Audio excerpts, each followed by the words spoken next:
Welcome to Dating Deja Vu, the podcast that looks at your patterns, your pitfalls, and your personal growth in dating and relationships.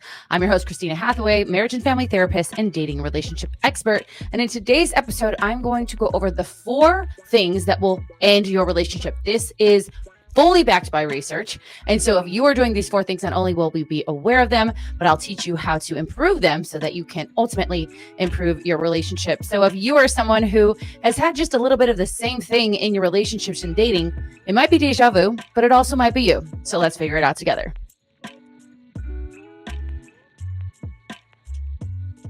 What's up, guys? I hope you are having a wonderful start to your week as this is Tuesday. Hopefully everyone got through Valentine's Day unscathed and enjoyed their time. My husband and I went to a nice dinner. Then we went to see Some Like It Hot Broadway musical, which was actually so good.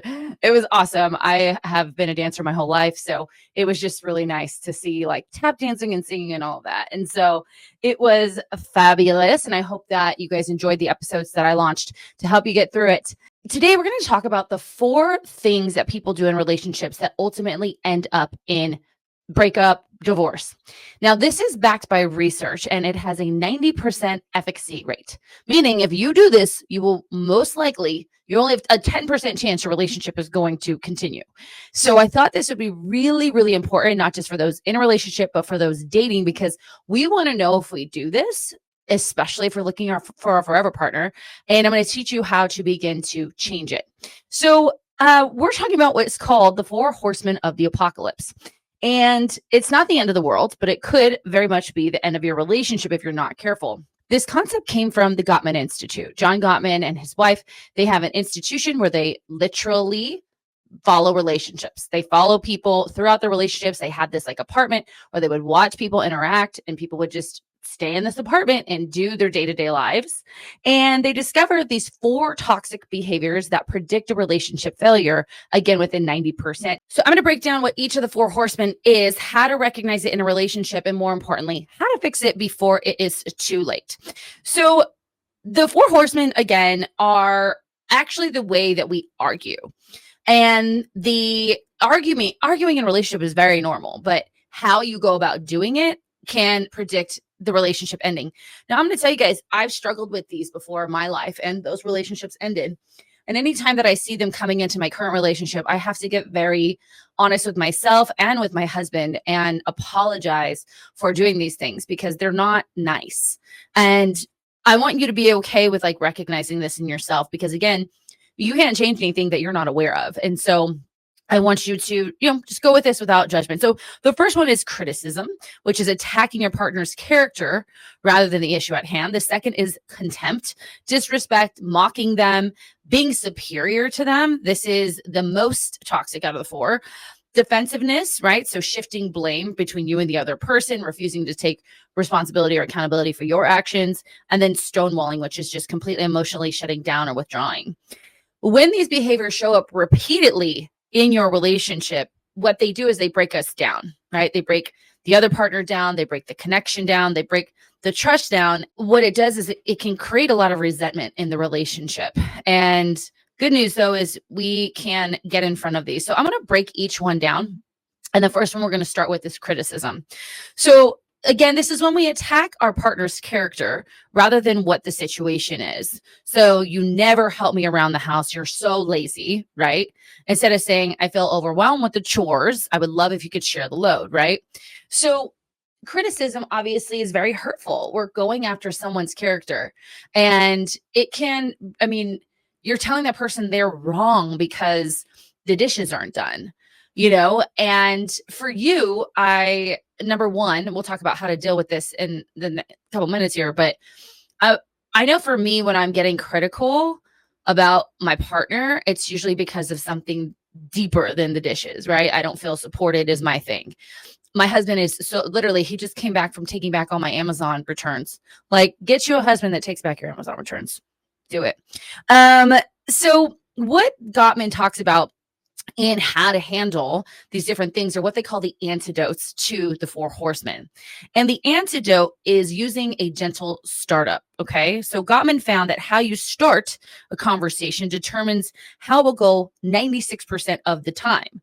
So we can talk about our needs without pointing fingers. So one of the examples that I work with my husband is we have these really beautiful white countertops, right? And they're like quartz or something. And obviously any sort of like red coloring or dark coloring can stain them. And I would get really upset with him, or I'm sorry, I wouldn't get upset. I'd asked him first, hey, can we make sure when the marinara, it's usually marinara, salsa, or chocolate sauce, that we clean those up really quickly. So then it happened again, and I cleaned it up, and then it happened again. And I was like, are you just unable to do this? Now, I wasn't coming at it like as from a critical, like you can't, like I was really just like, do you not care? Do you not remember? I ask questions like that because sometimes we ask people to do stuff that they really just don't give a shit about. And we have to accept like they don't actually care that much. So if it's important to us, then sometimes we just have to do it. Right. And we got in an argument about it. And so the way that we decided to go about this is when I see stains on the counter, it worries me because I don't want to have to replace them. And I'd love for you to just clean them up right away. I'd love for them to be cleaned up right away. So I'm not saying anything about him. I'm not saying that like, can you even do this? I'm just saying when this thing happens, what I feel, I don't like it. And could you do it this way? Now, again, that's going to be up to him. And to continue to do that, it's better. It's not perfect because nobody's perfect, right? But I see how he has been able to make those changes, right? And we're not having to replace our countertops, which is nice. So just, if I was just like, you're such an idiot, or it doesn't even have to be that like in your face, I guess. It could literally just be like, are you not capable of remembering this? That can also feel like criticism.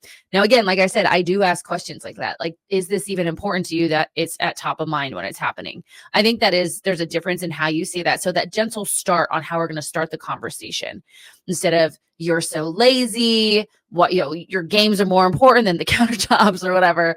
That is going to be a very different type of conversation. So the antidote to that criticism is a gentle start, right?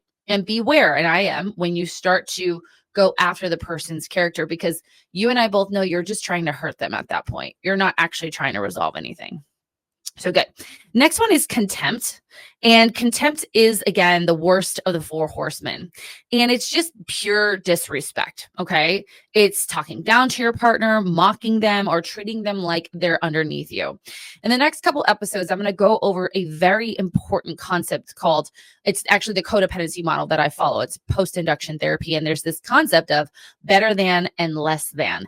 And better than and less than very much shows up in many relationships where one person is the victim or the one that's always getting blamed or the scapegoat, and the other person is the superior, kind of talking down to them. And it's very toxic. And I'm sure for those of you listening, you've experienced that better than-ness. I very much became better than in a lot of my relationships, especially with the fixer-uppers. While I dated fixer-uppers because that was what I was familiar with, I hated it because it came out of my trauma. So then I would literally criticize them and put them down and call them, not men, and like, I'm not your mother, like, figure it out, be a man, like, full of contempt, right? And all those relationships ended. And so name calling, sarcasm, eye rolling, ugly faces. Like, I saw my mom do that to my dad a lot. And it made me so uncomfortable. But then what did I do? I did the same thing in these relationships before healing myself.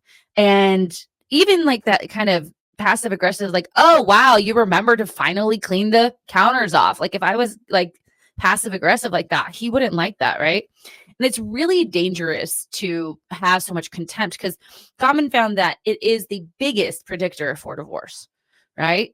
And it just erodes the trust in the relationship and really the emotional safety. And that is so important. You need to be able to be open and emotional. I mean, my husband and I had a really good conversation because we've had a really hard year with, my dad was diagnosed with stage 4 cancer. I lost my dog of 15 years. And, business wise, things were just shifting and it was hard, but we, were able to have this really emotional conversation about how we were able to get through it. Right. And we're still going through it, and that just being there for each other has been helpful, and being able to talk about being there for each other too. Whereas, and why I'm bringing that up is that emotional safety is so important because times are going to get tough, and if you come at it with this, just being blatantly rude and disrespectful, and yeah, you're already going through something hard, and now it's not even safe with the person you're supposed to share that with to talk about it, so you feel very alone. And I've felt very alone. I'm sure the men that I dated, and when I treated them that way, they felt very alone.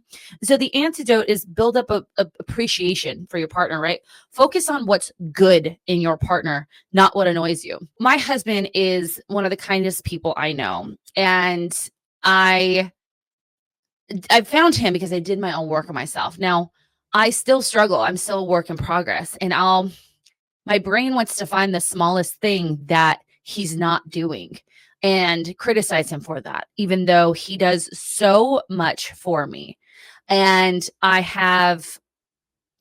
when I'm stressed, I kind of get pulled away from thanking him, right? So I really trying to be more cognizant of that, because I really do appreciate him. So one thing that I want to work on, and one thing I want y'all to work on, is express gratitude daily, right? Even if it's a small thing like, hey, thank you for taking out the trash. Thank you for taking the Amazon back. That was really nice of you to ask. Literally, he went to Verizon to see if he can find internet for this podcast studio because it's separate from the house. And then was like, what else do you need when I'm out? And like, that's so nice, right? And just being able to express that daily. And then also, as I've talked about, like, reflect on yourself, right? What's going on with you for feeling the need to go there, to be disrespectful, right? That's a very big you thing, because here's the thing, guys, is if you have a filter of, oh, I'll just use mine, he's not helping me, I feel unsupported, but they are helping you, you're still not gonna be able to see it, right? So we need to focus on, why am I being so mean? And again, it might be deja vu, but it might be you. It might also be them, but you need to figure out, am I presenting as the best version of myself, right? What is it about not getting help or feeling supported? Am I struggling with the most, right? And then figuring out, like, what's going on? Why am I treating them this way? Number 3 is defensiveness, and this is where we don't take responsibility for our actions and then shift blame to the other person. So you might be like, hey, why didn't you do the dishes? And the person goes, well, you didn't take out the trash today, so I'm not going to do the dishes. Instead of saying, oh yeah, I forgot, I'll get to them now, right? And so it's a problem, because it turns every issue into a fight, right? You're turning every single issue into a fight when it literally could just be a conversation. And it's just, what I notice is, for people who struggle with this, is they are such perfectionists that they hope that, if I can just shift blame and say it's your fault, it's not me, then that person's not going to see them as a failure or see their, truth, as we say. There's a lot of imposter syndrome in relationships, especially when you have a lot of trauma. So shifting the blame helps to relinquish responsibility, which helps to prevent you from feeling like you failed, or you're wrong, or you're not good enough, or whatever, right?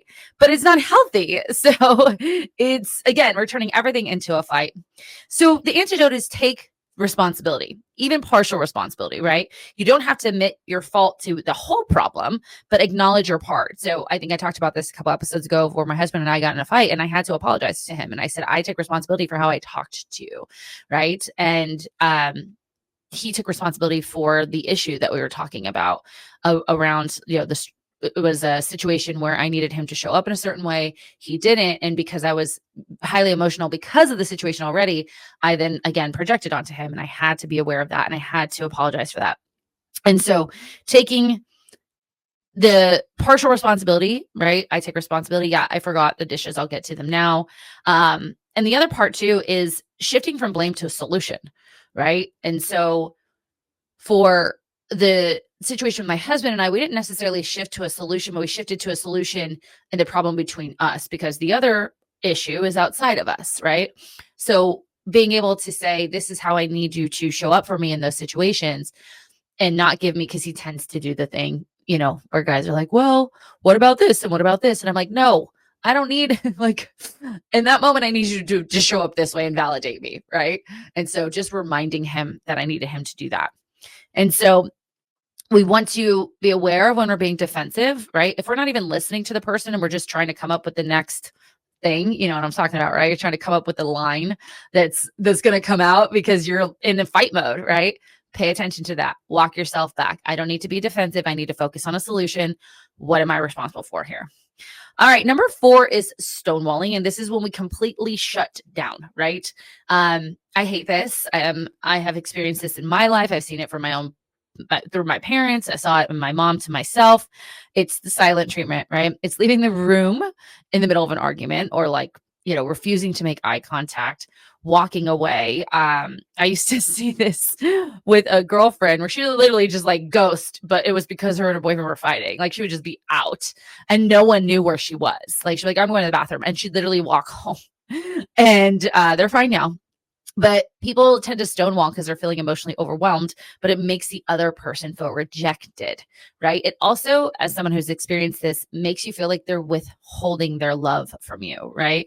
In those moments, that person then, has to realize, okay, I am overwhelmed. And so the antidote for that is self-soothing, right? Taking a break, right? Just going for a walk, a breather, but communicating that you will come back to the situation and the conversation, right? I need 20 minutes to calm down, but I do want to talk about this when I return, right? You can 1000% step away from that situation and take whatever time you need to calm down. Because you and I both know that if you're highly emotional, you're not going to say the things you need to say. You're working from emotion and not logic and reasoning. We need to figure out how to connect to both so that we can, again, have a conversation that ends with a solution rather than this feeling of abandonment, because that's what it can feel like when people stonewall. And so being able to have those boundaries. And one thing I want you guys to do if you're in a relationship is have conversations about that. Like when we get overwhelmed in a relationship, what do? I'm watching Love is Blind, the season 7, which I'll talk about here.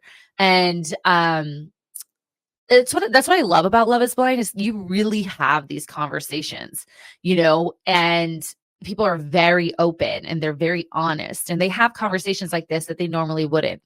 I also had a dating, I have a coaching service, and one of my coaching clients is currently starting a new relationship, if you will, started dating a new guy. And she said, he used to text me all the time, but now we follow each other on social media. He won't text me all day, but he'll like my stories and everything. What do I say? I want to block him. Was what she wanted to do. And I said, no. Let's not block him. Let's actually have the conversation. While I love following each other on social media, I do prefer that if we are going to communicate, we're doing it through text or calls or FaceTime, not the social media engagement. Because when I see you do that, when I'd love to just, be able to send a little hi back and forth on text, I would prefer that. And just having those conversations, right? All right. How to fix it before it's too late. Now, I've already touched on some of these, but of course, we want to recognize if you are doing one of the 4 horsemen or all of them, and if they're becoming habits. Ask yourself, which of these am I guilty of? I've said for me, I am guilty of being critical, right? Criticism. And in the past, I've been guilty of contempt. I've done that probably twice with my husband, but it's definitely not a habit, right? We don't get in a lot of arguments. And I will say through all the shit that has gone on this year, the arguments got probably a little bit more testy than they should have. So that's something for me to recognize. And luckily for us, I'm aware enough to say, okay, I need to work on this and figure out why I'm so angry, right? We want to also learn how to start changing the dynamic. So we want to, understand what our triggers are, right?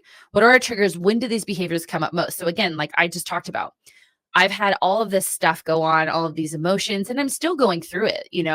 My dog passed away. It'll be 2 months on the 18th. So what is that? 14, 15, 16. So tomorrow? Yeah. And it's very near and dear to my heart, and my dad is still very sick. And so I'm still going through it, but I realize, and I'll say, actually, I know it's not necessarily a trigger right now. It's just the situation. And I'm a little bit more fragile than I normally am, which interestingly makes me want to get closer to my husband and not other people, which is funny. It's just because I know he's very safe. However, that can, again, backfire at times because he's the person I'm closest to, right? So understanding that. we want to practice the antidotes that we talked about, right? It might be uncomfortable at first, but these small changes, even if you're the only one making that change, will change the dynamic in your relationship. In family systems theory, which is what I'm trained in, it talks about how it just takes one person in the relationship to change a pattern. Now, I prefer when my clients are working on changes that they explain it to their partner. But from family systems theory, it says, well, if one person changes, the whole dynamic changes. Now, that could be good or bad. So keep that in mind. We want to open the conversation with a soft startup. How you bring things up, again, will determine how it goes. And we don't want to wait until it gets too bad to work on it, because again, that's where resentment lies. So if you're starting to see this and you're in a new relationship, have these conversations. What a wonderful thing to open up about. Like, I've noticed that I've been really critical on you, especially when we're fighting or arguing. And I apologize for that. Like I said, I saw my parents do that, and it's just kind of become a habit. And I want you to know it's something I'm working on, because you don't deserve that. That is something that I've said to Mark. I did not say that in my other relationships. If these behaviors have become too constant, it might be time to go to a couples therapist or a coach like myself. I have my coaching practice, and it's called Ignite Ambition Coaching. And we work on these types of things, right? We understand them. We begin to recognize them in the moment. We get to recreate new patterns of interacting, kind of like I talked about with my one client, right? And Gottman found that, by changing these things, it's not going to make your relationship perfect, but it's going to help with repairing conflicts effectively. And that is going to be a game changer when it comes to your relationship, being able to repair those conflicts, being able to sit down, being able to be vulnerable, open and honest and safe. So good. Relationships, again, aren't about never fighting, as I talked about. It's about fighting well and handling conflict in a way that feels safe. It strengthens the relationship rather than this Four Horsemen, which often weakens the bond. You want to pay attention to which of these behaviors you're guilty of or your partner may be guilty of. Now, we're not going after your partner. Maybe just send them this podcast.